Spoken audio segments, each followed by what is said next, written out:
Okay, welcome to One Stop Co-op Shop. Steve, I'm here with Kim. Hi, everybody. I don't know, what are you doing here on Saturday morning? I know I got up, I got dressed. It's like, Not that, but it's like, you normally don't join me for these morning chats, so I'm happy to have you here. good. I'm glad we arranged it. I'm glad it worked out. So Kim's here because we want to talk about a topic at last week when I posted the video of Skyrim. Had a lot of questions about Skyrim and Isofarian Guard and Arydia, and we thought we'd just, let's have a chat today about that stuff. So, Yep. Hi, Ryan. hey Ryan, thanks for joining us. That's what we're gonna talk about later, but we're gonna go through the news real quick and then jump to that discussion. Got a lot to talk about. I was hoping to put together an infographic for you guys, but honestly, it's just so much information to talk about. So let's do it. Let's do it. Okay. So the first game, I only have two games to talk about. That's coming to crowdfunding this week, coming week. The first one is Empower Empathy. Hi, Jack. Hey, Jack. I'm Nice saying to- hello to everybody. We should. Thank you. Yeah. So this one is it says 2 to 6 players. So, but it is fully cooperative. It is a game trying to help kids along understanding their emotions, recognizing emotions, stuff like that. So you are running around the board. You're kind of leveling up your superheroes and also trying to stop the bad guys in the sewers. You get a spinner. You got some rolling dice to move. Definitely looks like a kids game. So I know most of our audience is probably not going to jump on this one, but I think the message they're trying to come across is pretty cool in this one. Okay. Understanding emotion. So I don't know. Maybe we should try it with Caleb. Sometimes I'm just like, do you have a soul, buddy? So it's like, well, sometimes it's like, what's going on? Well, I think it's because so our niece is painfully empathetic. Mhm. Like, someone steps on a bug, she loses it. Like, Right. that's how empathetic our niece is. But our son is just totally opposite. It's totally opposite. Just Exactly. not. Not there. So, well, that's the first one. The second game I want to mention is Samuramat. So this game looks pretty cool, honestly. I like the look of this one. So it's based upon the Assyrian leader, queen, a real historical figure, and this is one of the few historical leaders that is women in ancient history that we know of. Right? There's not a whole lot of information about her, unfortunately, but it's cool that we get to spotlight a character of this nature. So this is a 1 to 5 player cooperative game, and you're going to be working as her advisors. And so you got different advisors to work as, and you can be going against different scenarios. And I don't know necessarily what the scenarios do exactly in the game, but the historical setting and that I'm going to be working on commerce, someone's going to be working on some more political nature, someone might be working on the military side. Sounds pretty cool. Yeah. Yeah, soul. Yes, right. I know. I'm gonna clarify. He cares. He does care. He does care. But there are times I'm like, are we raising a sociopath? But we're not. He's a wonderful child. He's great. He's great. So, like, we don't have to step on the bug. It's okay. No, that's normal. Bug squishing is normal. That's fair. That's fair. That's very normal. Okay. Right? Yes, right. Okay, so that's all the news we have today. There's only those 2 games. Not a whole lot of information about either of them I could find, but that's what's coming up. Let's jump to the meat and potatoes. Arydia, Isofarian Guard, in Skyrim. Okay, what? Isofarian Guard. There you go. It's one of those mornings, to tell you. So Kim's joined me this morning because she has also played each of these games. Played So- is a loose term. Well, they're Yeah, prototypes, yeah. so right. But you've experienced each of these, so we've been very fortunate to have that ability between the two of us. So we thought we'd sit down and talk about each of the games and kind of go through, step by step how they compare across all of them. We're not going to necessarily say which one's better or worse, because I honestly think that they all do something different. I know, because we were talking last night. Hi, Dan. Hey, Dan. About trying to figure out, okay, what are the differences? Do Right. I like one thing better than the other? And we will get into all this, but they are just very different. But even Very though they're the different. same, like, role playing Open world, niche, open world niche. type thing, but they are different. Yeah. Very true. Okay, let's go into it. So probably the quickest one to go through is player count. So Arydia is 1 to 4 players, and so is Skyrim. Isofarian Guard is the only one that's not a up to 4 players. That's only max 2 players. Which I didn't know actually until last night. It's like, oh, really? Because we just always played 2-player. Right. So that's going to be probably a big factor for some people. If you need to play more than 2 people, then Isofarian Guard is definitely out. Or you want the option to. Or you want the option, yeah. Exactly. Now, the other thing is, can you play these true solo? And I would say that Skyrim definitely does true solo. What I mean by that is I can play as a single character in the world. Arydia also seems that way as well. I'm pretty sure you could play solo now. Yeah, because I played solo in that one too. Isofarian Guard, you can play solo, but it's not necessarily true solo because you do control multiple characters, but you move together as a group. So now, you always need a party in that party game. of 2, correct. Okay. Correct. And that one, though, the tutorial, when you start playing the game, the first campaign, you start off as only one character and the other character joins shortly. So it is mechanically set up to do that, but thematically and how the enemies work, it's really designed for that multiple character experience, for sure. Now, I am one person who does not like to control multiple characters in the game. And sometimes, just more of a thematic disconnect. But I've played Isofarian Guard solo, controlling multiple characters. I've gone on the stream a few times, and doesn't bother me at all in that game for sure. But so that's one major difference between them. Okay. The play times of these games is a tough one to discuss, and I think they're all the same in this regard. Yeah, because as an open world, you can just keep going. Correct. You can kind of start and stop whenever you want to, for the most part, right? Arydia has a save point. You have to get back to town to save your game because it's got a storage system that kind of ties into that. Isofarian Guard, as you can do the same thing as Arydia in that regard, but you can also just write down the number of nodes found, and then put everything back in the box that way. Skyrim is a little more complex. You can save it basically at any point, but it has a tuck box system, so you have to put everything in these tuck boxes, and different cards go in different spots, and different tokens go into those boxes signify different elements on the board. Yep. So, Ryan's got a question. Put it on the whiteboard. We'll get to that. For the end of the discussion, do these games fill enough of a similar role on your shelf? You'll get there later? Or do you now? No, get there later. Just get there later. Okay, we'll do later. Us. What remains on the board during saves, like Skyrim, that's tough. Yeah. So with the board of Isofarian Guard, it is literally just a giant map, and you got nodes. You really need to just keep track of where your last save point is and where you currently are. There's also potentially some other quest tokens on the board. It's pretty minor, honestly, in that one. You can just write that stuff down. So when you put it away, though, you're like taking it out. So you do need like a note pad for that game. Okay. Probably, yeah. But the character stuff is all nicely, Correct. You've stolen that. That's all nice, tucked away. You got your own little box, and it's all set. Exactly. Which is also true for Arydia. Like, it all slides in the box. You don't have to touch anything. It's really great for that side. That one, a lot of the game is stored within how you organize the cards in the trays. So, like, as you explore cards, you put them in the back or the front, or the different map tiles in the back or front. So when you return to those locations, it's already set up for you. You just pull it out of the box. You just pull it out of the box, right? But you've got more to manage during the game to have that capability to save easier. Okay. So what about Skyrim?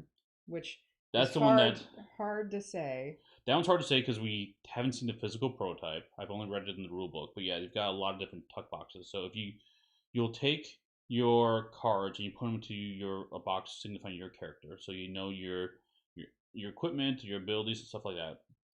Now, all your level tokens as well. Now, the weird thing about keeping track of Skyrim is you do have other things on the board. For example, wandering monsters. So those will go into a tuck box as well, and when you draw them back out, you can place them on any wild space. So it won't necessarily retain the same exact location that you left the game in for that game.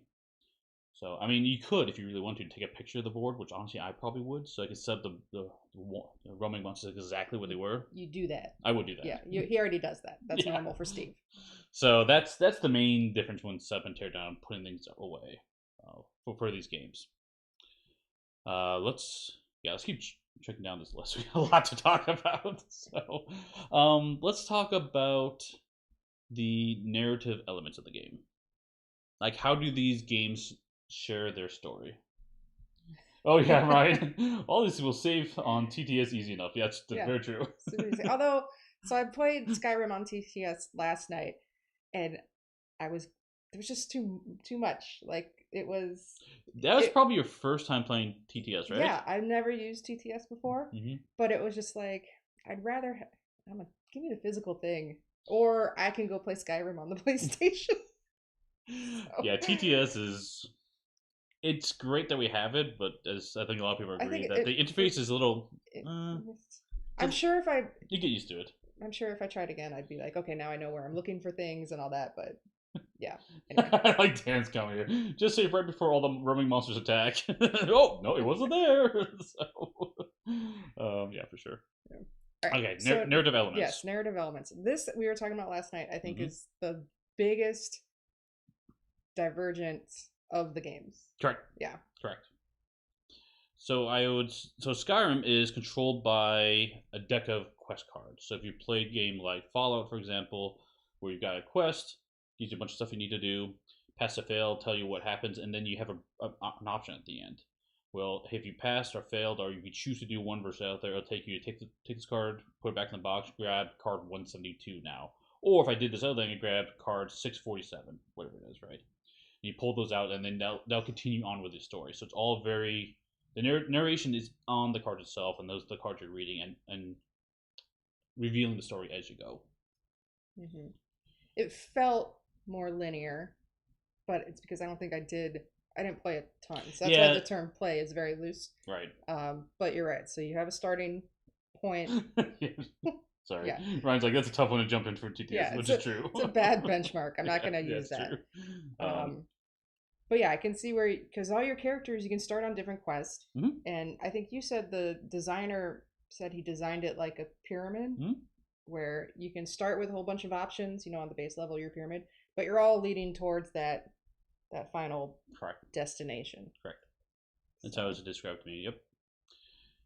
And then Isofarian Guard, its narrative elements are more dictated through an app, right? So this is foretellers being used in that system, where it's going to be um, the campaign elements are kind of already set out for you to discover, but along the way you will be able to go wherever you want and explore what you want. So you kind of have this main narrative storyline that's happening, and off that you've got your own branches. You can add your own story to it, but the main story is kind of set the way it is, right? Mm-hmm. And then Arydia is very different than those other two because it is very much an emergent narrative, meaning that you will just go to different spots, and as you uncover that, they will have different people to talk to, different events that happen, and you will tell the story as you play the game. Now, there's a lot of pros and cons when it comes to replayability for these games. The one that's probably the most difficult for replayability is Arydia, because that one, you know that if I go to this spot or go to this cabin, eat a cookie, eat what's a gonna cookie, happen? yeah, exactly. You kind of know what's going to happen in that game, right? And it's hard to forget those elements. So the first time you play it will be awesome for sure. Replaying, you kind of know what's happening. Now, I did replay that game multiple times with different characters, and even though I knew it was coming, I still had a blast playing it. So it's still a lot of fun. The fun is not solely in the narrative aspect, though the narrative aspect is awesome. The fun also is just the gameplay itself, from my experience.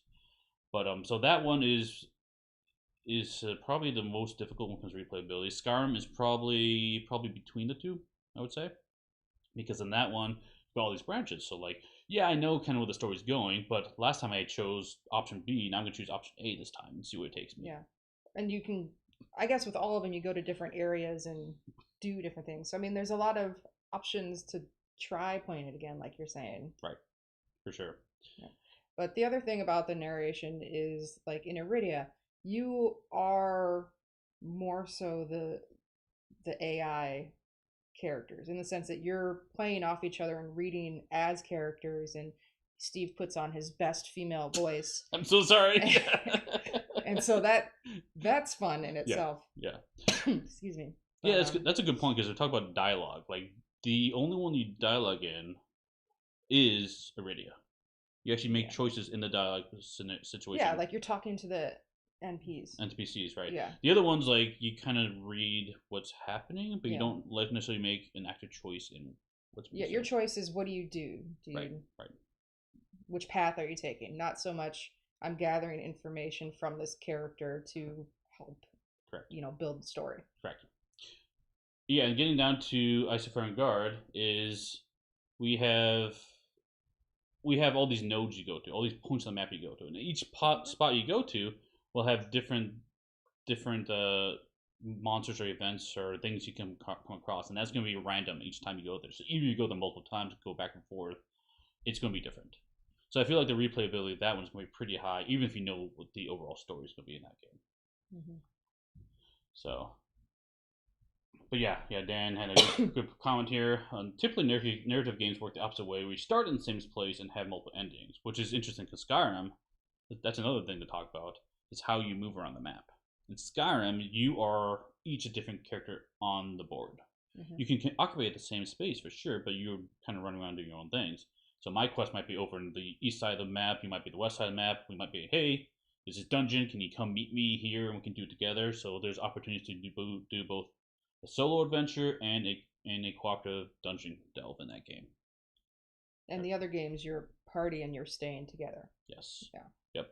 So Isofarian Guard, you're this character. In fact, the miniature comes with both characters on the single mini and moving around. This is our together spot as you move together. So it's together like so many times later. And then Arydia is you're also moving as a party. Now in Arydia, when you get down to the local maps, yes, that's where you can separate, but you're still together in that localized zone. Yeah, because in the large map, you're a single pawn.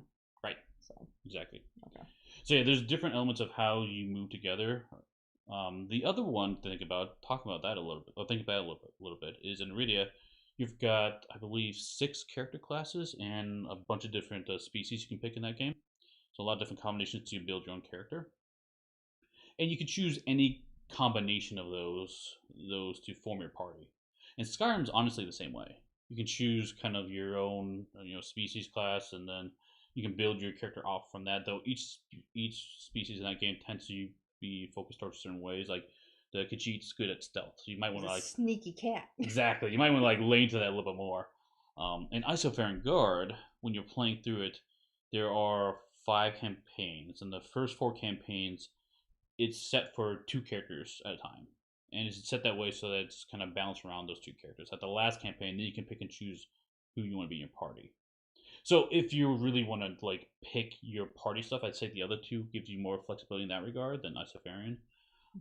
Technically, Isofarian Guard works fine mechanically if you were to like, let's play campaign 1 but use different characters. It works mechanically, but because the narration is centered around those characters and those characters would be talking and doing the narrative elements, it would have a disconnect in that sense. So, hey Kanji, nice to see you here. Hi. So yeah, that's kind of the other aspect of it, is how if you want to have that control. Yeah, so if you care more about picking your particular character, you're saying Skyrim might give you a little bit more option there. Yeah. Okay. Skyrim and Arydia, those 2. So. Arydia, okay. Yep. So yeah, that's a character creation. Let's talk about the big one that a lot of people like to talk about is combat. Like, let's compare combat across them. So Skyrim is based around not really a push your luck, but a dice rolling with odds going in it. You always roll 3 dice for combat, and you're trying to get a number of symbols. Could be a combination of circles, triangles, and diamonds. And the odds of the dice are there's a lot more circles than triangles, a lot more triangles than diamonds. So you kind of get an idea of how difficult it is based upon the symbols you have to roll. And then you can spend a resource to add more dice to your roll to increase your chances, right? And for the most part, outside combat, you can keep adding more resources to keep rolling. So as long as you have resources, you keep trying to get it. Stan cracked me up. Yes, we're playing Teenage Mutant Ninja Turtles tonight. So yes, time to talk with turtles. Yes. Yep. That is Kim's request. What are we playing tonight? Turtles. I'm like, let's do it. So yeah. It's our late Halloween special. Yeah, exactly. We're a little busy with Extra Life, so we can sneak that in. Okay, so combat. Skyrim, roll a dice. Yes. Try and get those results. Get the result. The AI is dictated by a die roll as well. You roll the die, see if they do what they have on the charts, and there's a system where there's physical combat, kind of like dexterity combat and magic combat. 3 different aspects, and so you kind of balance which ones you block against, which one you attack against, do the most damage, and receive the least amount of damage. Okay. Arydia is based on kind of a natural mapping of combat, where each enemy has different hit areas, and each weapon you attack with will have different. I say natural mapping because if I swing with a sword, I will have a cross attack, going from right to left, or top down with a staff, or maybe I'm stabbing with a spear and I have a center point attack. And so you'll be rolling a d20 and trying to get various levels of success. If I roll low, I might only get 1 success. If I roll high, I might get 2 or 3 success. And you're trying to fill all the hit points of the enemy to defeat them. Meanwhile, the enemy is getting these combo points, not combo points, threat points that are going to use their AI to move around the board and attack us as well. Mm-hmm. And so there's a little bit more, I say strategy, not to say there isn't strategy in what attacks you're using in Skyrim, but like if you have a certain type of weapon, it might make sense for your partner to go first, because the way the enemies hit target areas are laid out, I wouldn't maximize my hits unless Steve does something first. Correct. So correct. There's a little bit more analysis, maybe? Is that the right word I want to use? Opportunities for cooperation, maybe. Okay, maybe. I'm not sure. Something like that. But yeah, you described it well on how that unfolds in combat for Arydia. Isofarian Guard's combat is by far the most involved of all of these, I would say.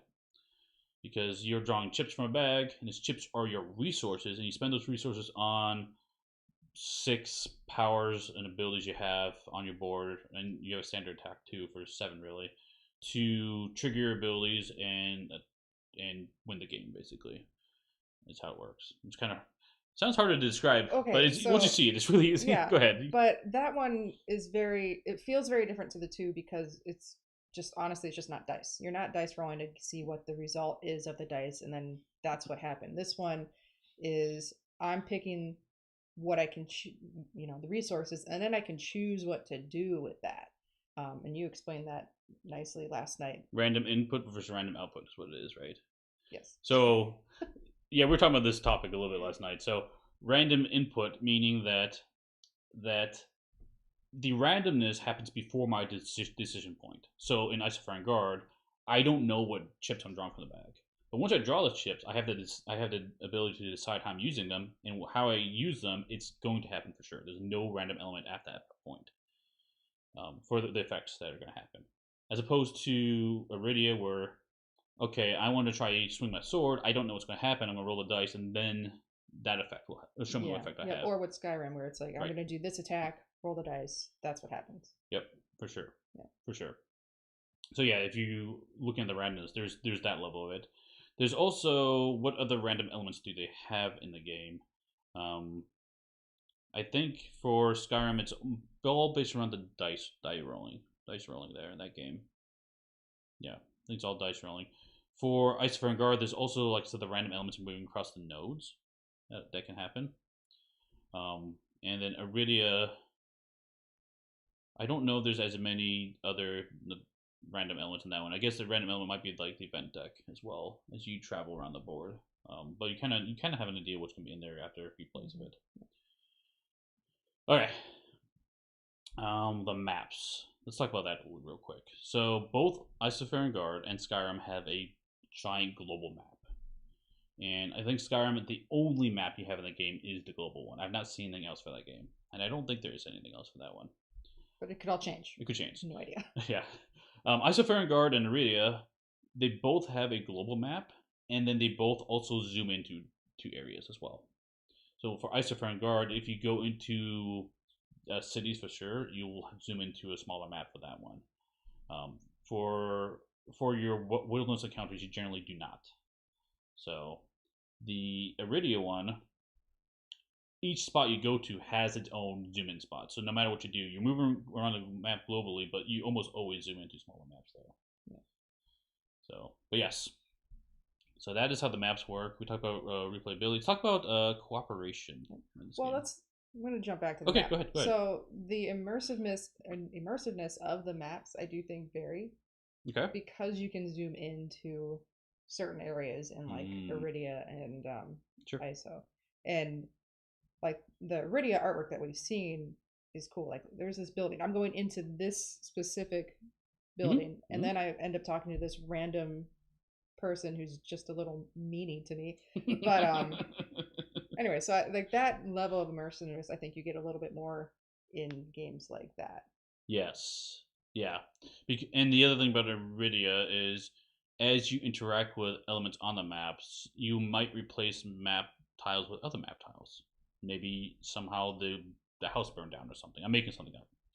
And then maybe now whenever you go back to the spot, you put a burnt down house tile on into that spot. It has a persistence and memory in that game, which is pretty cool. There's also things you could do in Isofarian Guard where there's a town you can build up. Not a spoiler that's on the Kickstarter. You can do stuff like that in that game. Actually, that kind of also ties into non-combat stuff. We should talk about that a little bit. Probably. So for Skyrim, the non-combat is going to be a lot of skill checks, I would say. So sometimes I like go talk to someone, so roll a bunch of dice and see. It's the same dice rolling system as combat, but now applied to skills, I would say. And for Arydia, you also have that, right? I need to do dex skill. Well, what's my bonuses? Let's roll some dice, see if I can achieve that goal. For Isofarian Guard, it is definitely combat focused, like all the chips are there. You also have non-combat things you can do as well, like harvesting and mining and fishing. And like I said, building up that town is another one. So you do have those options. In Arydia, you also, as you explore the world, you might have riddles to solve or other puzzles to solve. I'm not going to get into what those are, but I'm just saying they're in the game. I did come across a few of them as I was playing. Not to mention there are powers and abilities you have in the game that are not combat focused. And I believe Isofarian Guard, I don't think I saw anything that wasn't combat focused there. And then for Skyrim, you do have non-combat focused abilities as well. Something like increase my speech ability, for example. Yeah. Oh, because like last night, I had to tell people a good story, and was my storytelling good enough? No, right. It was not. Yeah. So, yeah. That is so. Yeah, there's a lot of different non-combat options in there, and maybe talk about leveling up real quick. Okay. So for Skyrim, as you go around the board, you defeat enemies. Everyone receives the same experience if you're working together. If you're not, you're doing your quest or doing my quest, you'll get different amounts of experience. And then once you hit a certain level of experience, you can then level up. You cannot gain more experience than you need for your level in that game. So I can't bank a bunch and like level up one, get to the next level and have some leftover experience. In Isofarian Guard, you're together, and so you will be gaining the same amount of experience in that one. Actually, let's go back to Skyrim real quick. In that one, all the experience levels you need are the same, and the abilities you can pick from are all the same. So, like, if I want to take a stealth character, give him speech, if I want to give him one-handed attacks, whatever, I can do that. And you could be the warrior, and you can also get one-handed attacks. It's whatever you want, right? We have the same pool we can pull from for those. Now, for Arydia, you get the same experience because you're together, right? But when you level up, each character in that game is going to have a very unique tech tree. Yes. I don't think there's anything shared at all between them. Even some of the items you get are unique to your class you're playing as. You're playing as a thief, you get special bows and traps and stuff like that. So that's very different. Not to mention that you unlock the abilities in Arydia, so it doesn't mean you have the ability. You still need to do something in game to fully unlock it. So I might be like, oh, I know how the taunt ability, but in order to do that, I need to end my turn next to an enemy or something. I'm making it up. Just something like that. And now I have the ability unlocked to me. Or maybe in order to do this cooking skill. I need to find the spot on the map and go talk to this person, and they teach me the cooking skill, for example. And then Isofarian Guard is a very complex tech tree, a leveling up tree, like branches going everywhere, and you get the same amount of experience, but you choose how you want to spend them and what chips to unlock. Some chips will be added to your bag permanently. Some of our ability cards you can now add to your deck and change your character however you want. Are any of that specific to the character, or is it similar in that Skyrim everybody can kind of choose from the same pool? They are all in Isofarian Guard. They're all specific to the character. Okay. There's no common items you can pick that game, unless you're talking about like stat boosts. Like for example, like I have a purple health chip in my bag, and so do you, for example, right? Okay. That's basically what comes down to it. But yeah, so those I'd say are unique paths to go through. I would say that Isofarian Guard has the most options to level up with that tree that I've seen. Skyrim has a good amount too, and Arydia has. It's a good amount too. Yeah, they do. They do. It's really hard to judge because like we've only seen part of the games, each of these, so we're doing our best to try to summarize and compare them across the board. But it's like I said, until we get the real deal, it's gonna be hard to like say, hey, this is the one's best in this situation, right? Well, I wouldn't even say one's better over the other because, again, preference. It's very true. It's very true. Like some of these things we talk about, like, oh, I don't care about that, then whatever. You know, this one, oh, I do care about that. I really want to. I think this game's better for me. So, we talked about playtime, right? Yeah, we did. Did we? Yeah, because you talked about like you can save at any point for these games for the most part. Yeah. So you can be like, hey, I got to do like a 30-minute adventure time, and then exactly, go out and do something, but or you can play for hours. You can. You keep playing it as much as you want.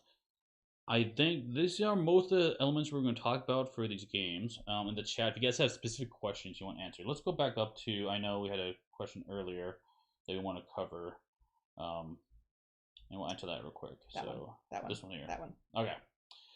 Question for the end of the discussion: do these games fill enough of a similar role on your shelf that you don't really need 2 or 3 of these?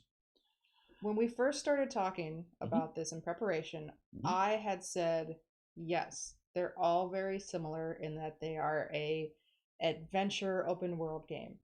But then, as we start getting into the details, I'm not so sure on that part actually anymore. Because like the combat's very different. I really like the Isofarian Guard combat style and how I can still make decisions based on what I draw after the fact, so the randomness is first.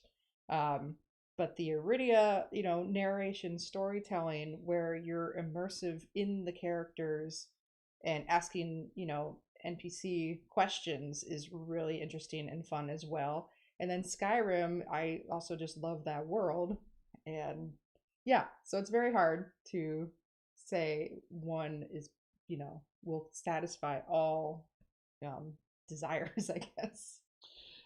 Yeah, and I think that kind of leads into why I was so interested in these games in the first place, because I was interested to know that are one of these just going to be better than all of them? Is it going to replace them? And do I only if I had one of these in my collection, would I always just pick that game off the shelf? Just for whatever reason, right? Yeah, or if you had all 3, would you always go back to one, and then that answers your question where maybe I wouldn't have spent the money on these others. Correct. And playing them, despite being open world, I think they all feel very different.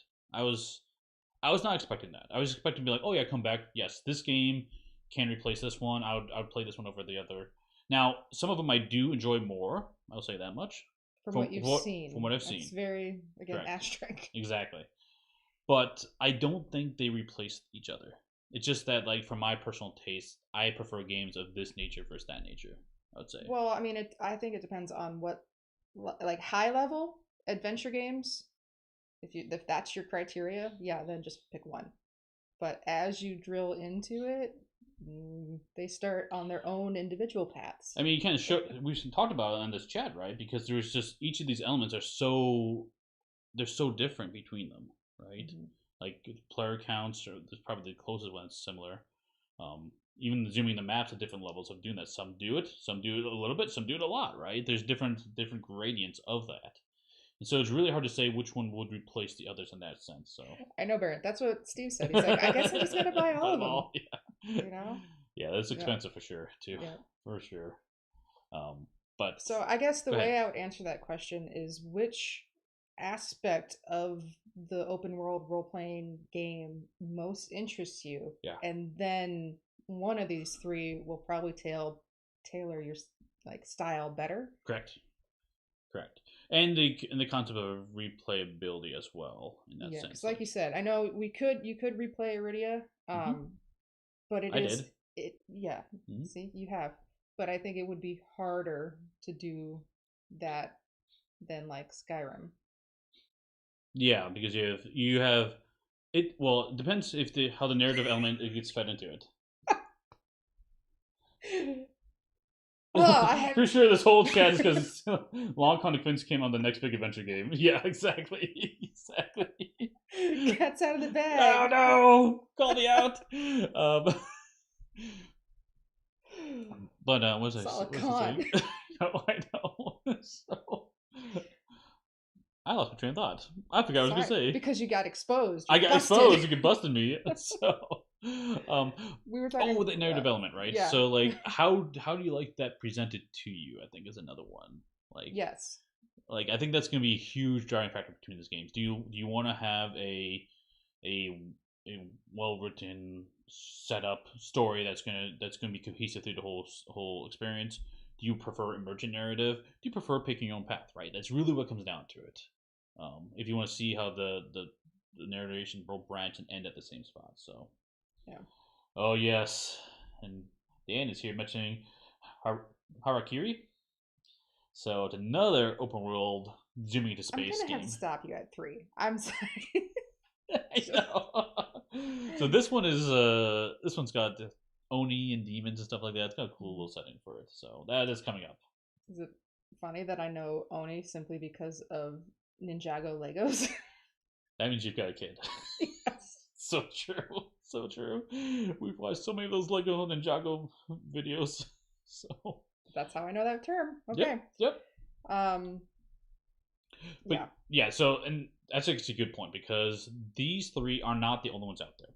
These are the three that we have had experience playing this year and people are asking about. But there's a lot more games that could be considered in the same vein that we did not play. Um, like Mythwind, for example. That is an open world um, development game where you can be like a farmer or a carpenter and you're working together to build up this world how you want to explore it. It's not that one's not combat focused. There's also Lands of Galzir as well, where you're playing as different animals and you go around the board and have this big old adventure as well. That one is app driven. Speaking of another thing that comes in these games, right? Yes. And so, Agimonia is another one that could be considered a little bit like an open world. It's more of a campaign with choices within each story element. So, yeah, I feel like this year has been a heavy year of focusing on these open world adventure games, which I personally love a lot. So, oh yes, yes, good question, God. Pumpkinhead. Yes, wasn't Isofarian Guard last year. It was probably actually even before that, to be honest. So it's just that we were able to play it this year, and people have been asking about it, comparing these three games. But yeah, you're exactly right. Yep, and that one the pledge manager did close recently, but you can still order the game direct from the website as an option. Mm-hmm. Arydia, the pledge manager, just opened recently, and Skyrim, the Game Found campaign is still currently active, so you can jump in on these games if you need to. But yeah, lots of open world games. It's impossible to play them all. Like we said, well, these are the three we've actually played with. Caveat Skyrim being tabletop sim, Mm-hmm. but we did play them. So we were going to focus on these. Plus, these are the ones people are asking about. So. Yeah, Baron. Agreed that the open world is a big group recently, like Dungeon Crawlers about 2 to 3 years ago were a big thing, which is very true. Yeah, Dungeon Crawlers have been huge for a long time. There haven't been that many open world adventure games. Like the one that I like a lot, and we've played this quite a bit, is Runebound. Mm-hmm. Right, that's an open world adventure. Really love that game, but not too many Dungeon Crawls. So cool. Okay, I don't have any more to ask about, and we guys have other questions. So, Other than it's been cemented, you're getting all 3 of these now. well, I don't know about that. It's so expensive. So we talked about this a little bit. Yeah. So Yeah. how, but yes, there's other games that I am also looking at, and honestly, the budget is it's a thing. It's a thing. It's a So, thing for sure. but yeah, it's interesting for sure. Just thinking about the differences of all three of these and what what their strengths are, or I don't even know if it'd be strengths, but really their focal highlights. Yeah, yeah, and for what sure. they're trying to accomplish. Again, it'd really be, I'd ask yourself what aspect of the open world is most important to me or that I get the most out of, and then take a look at the lineup. Absolutely. Well said. And if you guys have further questions we didn't answer here, drop in the comments below. We'll do our best to answer those. And of course, join our Discord. We have active discussions over there all the time. So, but yeah, I think that's going to wrap up our chat today. And thanks, Kim, for joining me on this, your first ever co-op chat. That's not true. What? I've been here before. You have? I swear I have. It's not a false memory. You just forget the time that you spend with me. It could be true. It could be true. I'm not important. So, but anyway, that's going to end it. The next stream on the channel is going to be Zombicide. We're going to play a mixture of the second edition stuff with some of our own house rules we like to tweak. Because always house rules. Always house rules. Especially that game. That game is so easy to house rule. It makes it fun. Yes. And Kim asked to do Teenage Mutant Ninja Turtles. Teenage Ninja Turtles because I wanted to be 12 again. And absolutely. Yeah. Although, if anyone on Discord wants to have us pick certain turtles, we have all 4. Or the enemies as well. You can play as Shredder, Bebop, Rocksteady, and Bebop, and Kang. Yep. I would ask that we be turtles. I was actually thinking about being King or something weird. It would be weird. I would be weird. No, we're turtles. Fine. Okay. Cool. But that's going to be later tonight. And thanks for joining us. See you at the next stop. Bye. Bye-bye.